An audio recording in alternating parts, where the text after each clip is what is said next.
Vous souhaitez acquérir un immeuble et vous vous posez la question des frais d'acquisition. J'en parle juste après ça.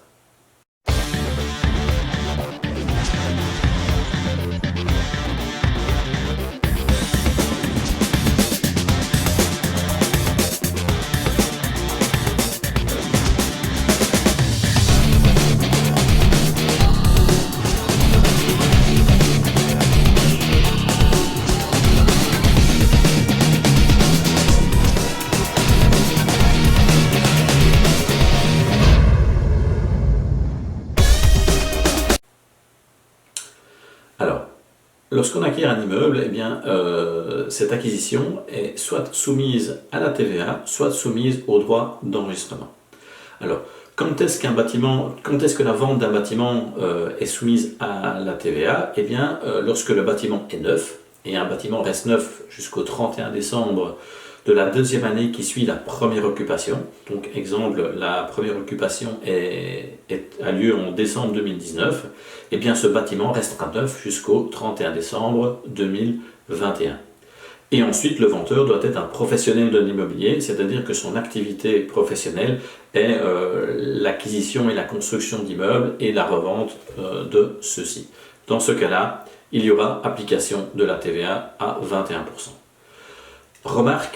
Une petite remarque, un particulier peut également vendre sous le régime de la TVA, et pour ça, première condition, le bâtiment doit encore être neuf au sens de la TVA, donc comme je l'ai expliqué, il reste neuf jusqu'au 31 décembre de la deuxième année qui suit sa première occupation, et il faut qu'il en fasse la demande, c'est-à-dire qu'il doit demander à l'administration TVA d'être un assujetti occasionnel. Alors dans ce cas-là, il devra remplir une déclaration TVA spéciale.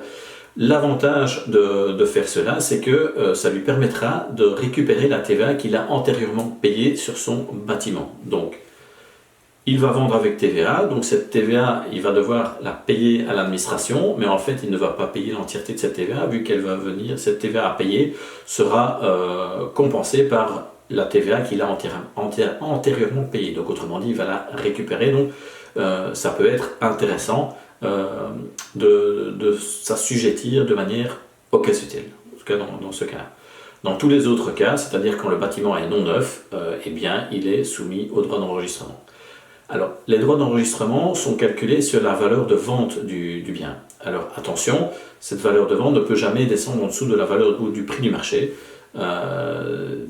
Autrement dit, si le fisc estime que la valeur du marché est supérieure à la valeur de vente, eh bien, c'est bien sur cette valeur de marché que sera calculé les droits d'enregistrement.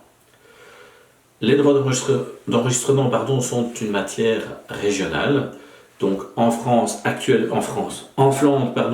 ils sont actuellement de 7 à 10% et ils vont passer à 6% en 2020. Et en Wallonie et à Bruxelles, donc à la région bruxelloise, ces droits d'enregistrement sont de 12,5%.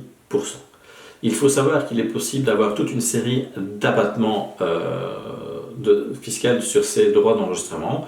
Ça fera l'objet d'une autre vidéo. Néanmoins, je vous invite à aller sur le site notaire.be où tout est expliqué au niveau de ces déductions. Si vous avez aimé cette vidéo, je vous invite à la partager. Également à vous y abonner en cliquant sur le bouton en bas à droite de votre écran et n'oubliez pas la petite cloche, ainsi vous serez notifié de toutes nouvelles vidéos. Et je vous dis déjà à bientôt pour une nouvelle vidéo.